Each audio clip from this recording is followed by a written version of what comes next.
आप सभी का स्वागत है आपके अपने एजुकेशन कैप्सूल में। जैसा कि आपने थंबनेल देखा है, आप समझ गए होंगे किस बारे में बात करेंगे। तो हम बिहार होमगार्ड ऑनलाइन फॉर्म के बारे में बात करेंगे, जो कि आपका 27 तारीख से आपके फॉर्म जो हैं ऑनलाइन होने शुरू हो गए हैं और आप लोगों ने फॉर्म भरना चालू भी कर दिया होगा।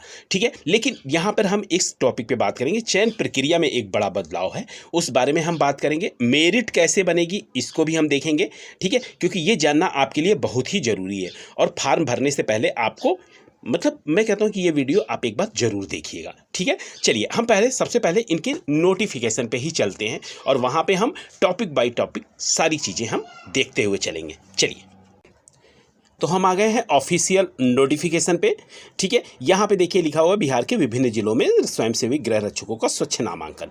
यहाँ पर आप देख सकते हैं कि 15,000 का जो है ये भर्ती के लिए इन्होंने पूरा नोटिफिकेशन निकाला है कि कहाँ कहाँ कितने पद हैं। अब एक बात आप याद रखिएगा कि यहाँ महिलाओं के लिए क्षैतिज आरक्षण भी दिया हुआ है।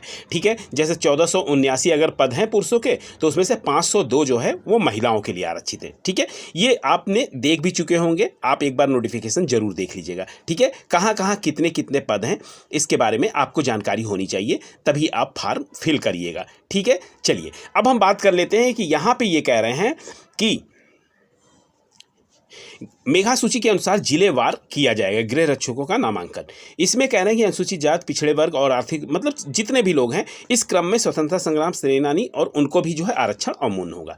ठीक है, अब ये कह रहे हैं कि आपको पता होना चाहिए कि कौन भर सकता है। अभ्यर्थी बिहार के अस्थाई निवासी होंगे। जो बिहार के अस्थाई निवासी हैं वही इन फॉर्म को फिल करेंगे। ठीक है, यहाँ पे डोमिसाइल लगा हुआ है, यानी आप बाहर के हैं तो आप इस फॉर्म को नहीं भर सकते हैं। ठीक है, फिर क्या है, 1/1/25 को, ठीक है, आपका जो है 1 जनवरी 25 से आपकी उम्र कितनी होनी चाहिए, 19 से लेकर 40 वर्ष होनी चाहिए। ठीक है, यानी 18 वर्ष नहीं है यहाँ। अगर 18 वर्ष है कोई तो वो फॉर्म नहीं फिल कर पाएगा, इस बात का आप जरूर ध्यान रखिएगा। ये 19 से लेकर 40 वर्ष तक मांग रहे हैं। ठीक है, शैक्षिक योग्यता की बात कर लेते हैं हम। शैक्षिक योग्यता जो है 1 जनवरी 25 तक अभ्यर्थी के पास उच्च माध्यमिक यानी इंटर और राज्य सरकार द्वारा मान्यता प्राप्त समकक्ष परीक्षाओं उत्तीर्ण होना चाहिए। अब अगर इस अपेयरिंग वाले जो हैं, मान लीजिए कि आपकी उम्र 19 से ऊपर है और इंटर में आप अपेयरिंग हैं, ठीक है, और उसका रिजल्ट आएगा कब, जब आपकी मार्कशीट हाथ में आएगी अभी 1 महीने बाद। ठीक है, तो वो लोग फॉर्म नहीं भर सकते। क्यों? क्योंकि यहाँ पे साफ लिखा हुआ है कि 1 जनवरी 25 तक ही अभ्यर्थियों को उच्च माध्यमिक यानी इंटर जो है न्यूनतम रखी गई है, इंटर की जो है उसके पास सर्टिफिकेट होना चाहिए। ठीक है, यहाँ पे आइए हम बात कर लेते हैं शारीरिक मानदंड की। अब यहाँ पे क्या कह रहे हैं, पुरुष अभ्यर्थी जो पूर्णिया और कोसी प्रमंडल के नहीं और सभी जिलों के जो हैं उनके लिए 5 फीट 4 इंच रहेगी, यानी 162.56 सेंटीमीटर। फिर क्या कह रहे हैं, पूर्णिया और कोसी प्रमंडल के जिले पूर्णिया हुआ, अररिया हुआ, किशनगंज, कटिहार, सहरसा, सुपौल और मधेपुरा जिले में पुरुष अभ्यर्थियों के लिए जो न्यूनतम ऊंचाई रखी गई है ये 5 फीट 2 इंच रखी गई है, यानी 157 अगर उनकी हाइट है तो वो इस फॉर्म को फिलअप करेंगे।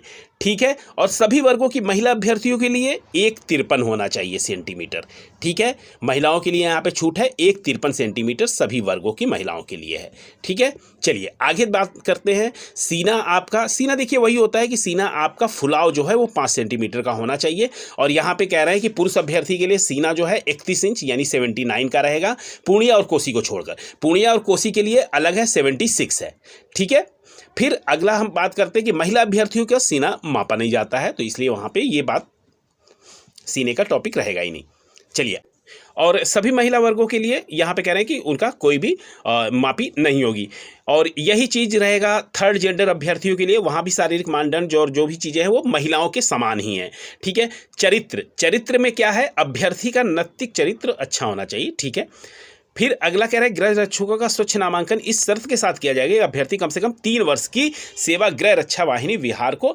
जब आप ज्वाइनिंग हो जाएगी आपकी, तो यहाँ पर आपको एक बॉन्ड भरवाया जाएगा। ठीक है, उस बॉन्ड में ये लिखा जाएगा कि आप 3 वर्ष तक मतलब छोड़ के जा नहीं सकते हैं। 3 वर्ष के बाद अगर आप जाना चाहें तो जा सकते हैं छोड़ के, लेकिन 3 वर्ष तक आप मतलब भर्ती हो गए और ज्वाइन हो गई तो आप इसको करेंगे। ठीक है, चलिए अब आगे बात कर लेते हैं ऑनलाइन आवेदन प्रक्रिया की। तो देखिए इन्होंने अभी नई वेबसाइट बनाई है, इन्होंने online bhg.bihargovernment.in इसका काम चल रहा था, जिसपे इन्होंने 27 तारीख से, ये देखिए 27/3/25 से आपके ऑनलाइन आवेदन स्टार्ट हो चुके हैं और 16 अप्रैल तक ये चलेंगे।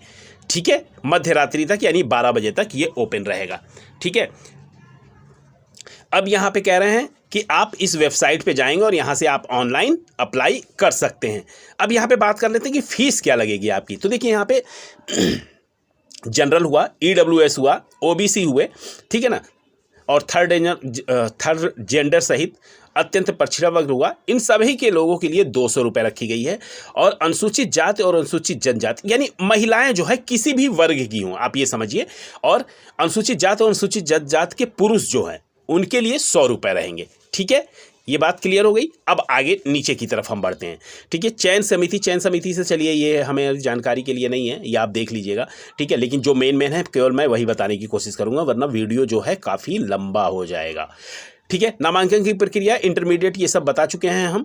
ठीक है, इसमें कोई भी जानने की जरूरत नहीं है। हाँ, शारीरिक दक्षता परीक्षा की प्रक्रिया, हाँ आधुनिक वाला मैंने पिछले वीडियो में बताया था कि आधुनिक तरीके से ये होगी, इसमें कोई भी घपलेबाजी नहीं होगी, सारा कुछ ऑटोमेटिक होगा। ठीक है, अब ये कह रहे हैं कि शारीरिक दक्षता परीक्षा जो है कुल 15 अंकों की होगी। ठीक है, इसमें क्या कह रहे हैं कि शारीरिक योग्यता दक्षता परीक्षा क्रमबद्ध होगी। अब क्रमबद्ध कैसे होगी, इसमें कह रहे हैं कि सर्वप्रथम दौड़ होगा। दौड़ अगर आप समय पे नहीं पूरी कर पाते हैं तो अभ्यर्थी असफल घोषित कर जाएंगे और आगे की प्रतिस्पर्धाओं में भाग नहीं ले पाएंगे। ये हर जो भी आपकी पुलिस या आपका RPF की जिसकी भी भर्ती होती है, सबसे प्रथम जो होता है वो दौड़ ही होता है। ठीक है, अगर दौड़ में आप अनफिट हो गए हैं तो फिर आगे की प्रक्रिया जो होती है उसमें आपको शामिल नहीं किया जाएगा। ठीक है ना, तो आपको सर्वप्रथम दौड़ जो निकालना वो बहुत ही मोस्ट है, बहुत ही ज़रूरी है, मस्ट है। दौड़ में सफल अभ्यर्थियों की ऊंचाई व सीने की माप की जाएगी। जिन अभ्यर्थियों की ऊंचाई और सीने की माप निर्धारित मापदंड से कम होती है उन्हें असफल घोषित कर दिया जाएगा। फिर इसके बाद ये ऊंची कूद करवाएंगे, लंबी कूद एवं गोला फेंक में भाग दिलवाएंगे। जो पास हो जाएंगे उनकी बात है, जो नहीं होंगे फिर उनसे नहीं करवाया जाएगा। ऊंची कूद, लंबी कूद और गोला फेंक में अलग अलग अधिकतम 5 अंक होंगे। ठीक है, प्रत्येक अभ्यर्थी को ऊंची कूद, लंबी कूद और गोला फेंक तीनों प्रतिस्पर्धाओं में अधिकतम 3 मौके दिए जाएंगे। ये हर जगह होता है। ठीक है, ये इस जगह ऊंची कूद कह रहे हैं, लंबी कूद एवं गोला फेंक में इसमें 5-5 अंक आपको मिलेंगे। ठीक है, यानी 15 अंक मिलेंगे। ठीक है, फिर यदि कोई अभ्यर्थी शारीरिक परीक्षा की निर्धारित तिथि व समय पर उपस्थित नहीं हुआ है तो उसे अगली बार मौका नहीं दिया, मतलब इसमें आपको जाना ही जाना है, आपको फिर से कोई मौका नहीं मिलेगा। अब यहाँ पे देखिए, पुरुषों के लिए दौड़ जो है 1 मील यानी 1600 मीटर की दौड़ रखी गई है और पासिंग क्या है, 6 मिनट के अंदर आपको उसको पूरा करना है। अगर 6 मिनट से अधिक समय लिया तो आप क्या हो जाएंगे, असफल हो जाएंगे। तो आपको कोशिश करनी चाहिए कि 6 मिनट के अंदर ही आप इसको करें। ठीक है, फिर ये ऊंची कूद, ठीक है, आपका अगर 4 फीट से कम है तो कोई अंक नहीं मिलेंगे। अगर आपने 4 फीट लगा लिया तो 1 अंक मिल जाएंगे। 4 फीट 3 इंच है तो 2 अंक मिलेंगे। इस तरह से ये पूरा का पूरा प्रोफार्मा दिया है, आप इसको जरूर पढ़िएगा। ठीक है, बहुत लोगों ने ये वीडियो बनाए होंगे और बहुत लोग जगह आपने इस नोटिफिकेशन को जरूर देखा होगा। ठीक है, लेकिन हम मेन टॉपिक पे बताना चाहते हैं कि क्या होना चाहिए आपका। ठीक है, चलिए यहाँ पे ये सारी चीज़ें आप देख लीजिएगा, लेकिन एक मोटा मोटी मैं आपको बता देता हूँ कि आपको इसमें, ठीक है, मेरिट किससे बनेगी। मेरिट बनेगी अगर आप 5 फीट ऊंची कूद ले आते हैं, 5 अंक हो गए आपके। ठीक है, ये पासिंग मार्क की बात नहीं कर रहा हूँ, आपको एडवांटेज की बात कर रहा हूँ। अगर 16 फीट से अधिक तो 5 अंक आपको पूरे मिल जाएंगे। ठीक है, और ये मेरिट में आपका बहुत काम आएगा। 20 फीट से अधिक तो आप जो भी अपनी तैयारी कीजिएगा, ये 5 फीट को लेके, 16 फीट को लेके, 20 फीट को लेके इसको तैयारी कीजिएगा। महिलाओं के लिए कम रहेगा, 4 फीट रहेगा, 13 फीट रहेगा।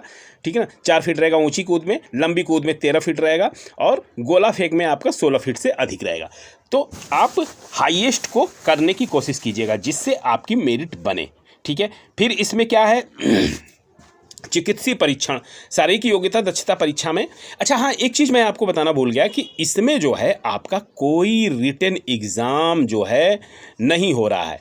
ठीक है, रिटन एग्ज़ाम नहीं है इसमें। तो इसमें जो मेरिट बनेगी केवल फिजिकल से ही बनेगी।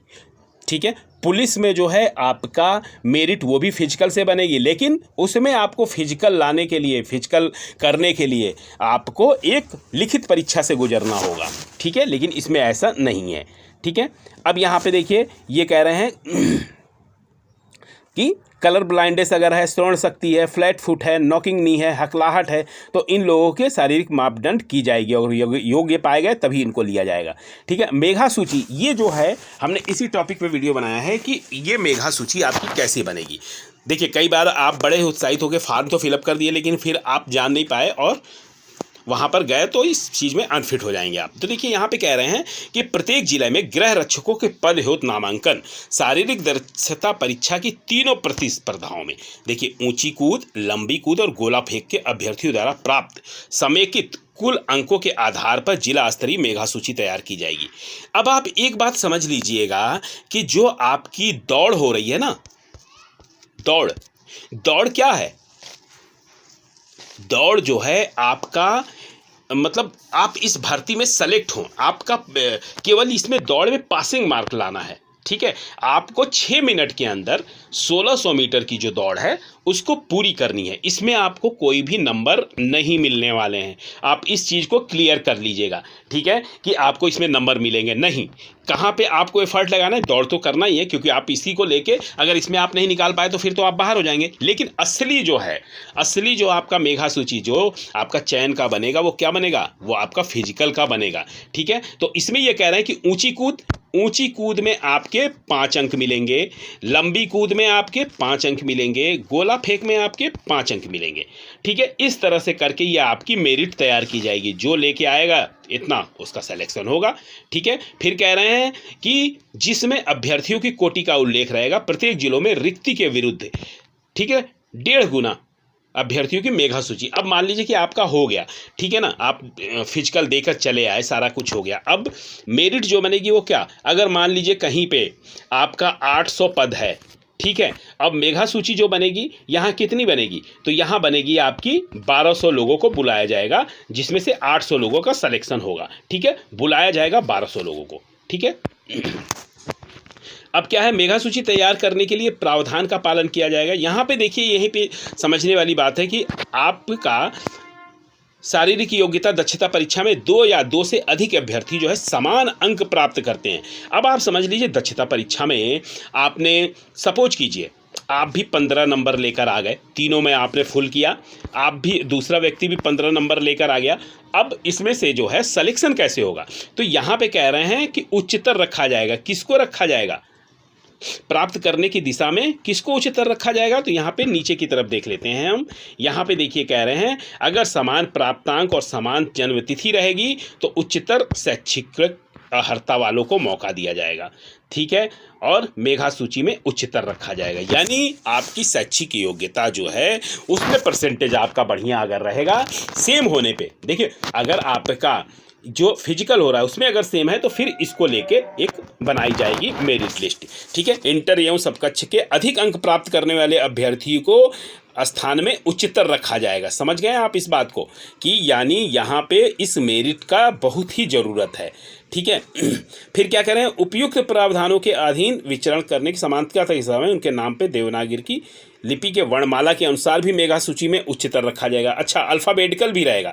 अगर किसी का नाम ए है और किसी का नाम बी है तो ए को प्राथमिकता दी जाएगी। ठीक है, अब ये कह रहे हैं कि अगर गृह रक्षक मेडिकली अनफिट पाए जाते हैं, किसी कारण उनका अभ्यर्थन रद्द किया जाता है तो उनके द्वारा त्याग पत्र समर्पित करते हो, तो ऐसी स्थिति में मेघा सूची के निचले क्रमांक, हाँ ये कह रहे हैं कि अगर जो टॉप पे है, जो पहले नंबर पे मेघा सूची में चल रहा है, ठीक है, अगर वो किसी हिसाब से अनफिट पाया जाता है तो फिर क्या, दूसरे वाले को मौका दिया जाएगा। सही बात है, ये हर जगह होता है।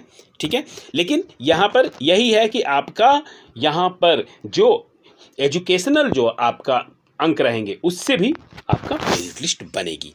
ठीक है, फिर कह रहे हैं अभ्यर्थी का सत्यापन और पहचान। चलिए इसको आप लोग देख लीजिएगा, ये कोई ज़्यादा ज़रूरी है, लेकिन जो ज़्यादा ज़रूरी टॉपिक था वो हमने आपको बताया है। ठीक है, और नीचे की तरफ बढ़ते हैं हम। ऑनलाइन आवेदन के बारे में, ठीक है, एक मैं पर्टिकुलर वीडियो बनाऊंगा जिसमें आप मोबाइल से ऑनलाइन आवेदन कर सकें। ठीक है, यहाँ पे सारी चीज़ें दी हुई हैं, आपको एक बार इसको पूरा पढ़ना चाहिए, लेकिन जो मेन था वो हमने आपको बताया है। यहाँ देखिए फॉर्म भरने की 16/4/25 है। ठीक है, देखिए हमने एज के बारे में आपको बता दिया है। ठीक है, हमने आपको एज के बारे में बता दिया है, फिर फीस के बारे में बता दिया है, और सिलेक्शन का प्रोसेस क्या रहेगा इसके बारे में हमने आपको बता दिया है। तो हमने ये संक्षिप्त वीडियो इसीलिए बनाया था कि आपके मन में ये सारी चीज़ें रहनी चाहिए कि आपका चयन किस तरह से होगा, किस तरह से आपको पासिंग मार्क लाना है। देखिए, आपको पता नहीं रहेगा कि आप किस तरह से तैयारी करें, कितना लाएंगे, तो उस तरह से तैयारी का कोई मतलब नहीं है। ठीक है, तो ये हमने एक संक्षिप्त सा वीडियो बस इसीलिए बनाया है कि आपको जानकारी रहे कि आपका सिलेक्शन फिजिकल से तो होगा, लेकिन फिजिकल समान होने पर आप समझ लीजिए यहाँ पर फिर एकेडमिक मेरिट काम आएगी। ठीक है, इस बात का जरूर आप ध्यान रखिएगा। ठीक है, तो ये था हमारी तरफ से एक बड़ी ही संक्षिप्त लेकिन महत्वपूर्ण जानकारी। फिर मिलते हैं आपसे ऐसे ही वैल्यूएबल जानकारी के साथ, तब तक के लिए आपका बहुत बहुत धन्यवाद।